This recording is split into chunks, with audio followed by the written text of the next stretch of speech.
Hey, this is Angela Moorad at OMazing Kids AC Consulting. If you are using an iPad or iPhone that does not have that old circular home button, I miss that thing, then you probably too have struggled with being able to do a forced restart because you have to do the up button and down button and power button like very quickly, precisely before you can get it to do it properly.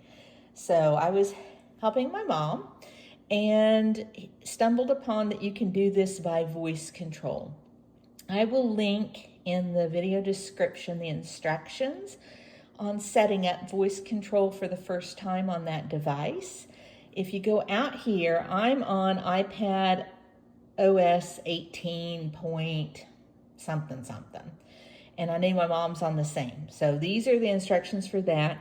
If you tap the down arrow, you can see these instructions anywhere from iPadOS 13, 14, 15, 16, 17, 18, and on up to the current iPadOS 26.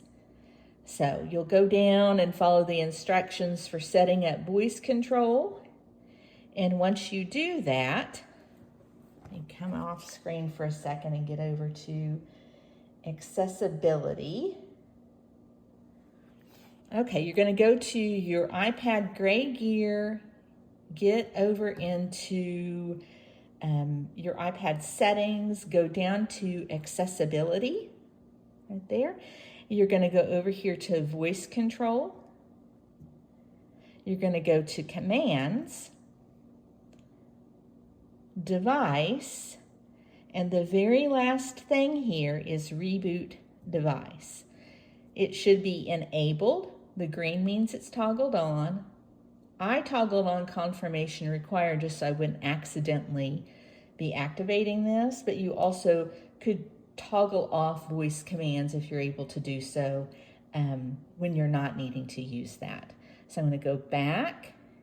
I'm going to back out again, and then right up here, I'm going to toggle on voice control. And now without any hands, yay, I'm going to just tell it, reboot device. Confirm. And you see that it's going to go black, just like you would if you had tapped up arrow, down arrow, power, hold down. You see the Apple icon, and here in a few seconds, it will restart to the lock screen. As easy as that. So I wanted to share this tip with others because I spent quite a bit of time looking online and couldn't find it. I thought I'm just going to dive into iOS accessibility and figure it out myself. And this is what works. If you don't have the ability to use your hands in order to set that up, there are other iOS accessibility options to empower you to do that. This is specifically for those who can, but has struggled with that up button, down button, and power button in the right speed, which includes me, especially if I'm doing that on an iPad that's in a bulky case like this. So this is your workaround using voice control. Oh, then I also do go back in, get back over there, back to accessibility.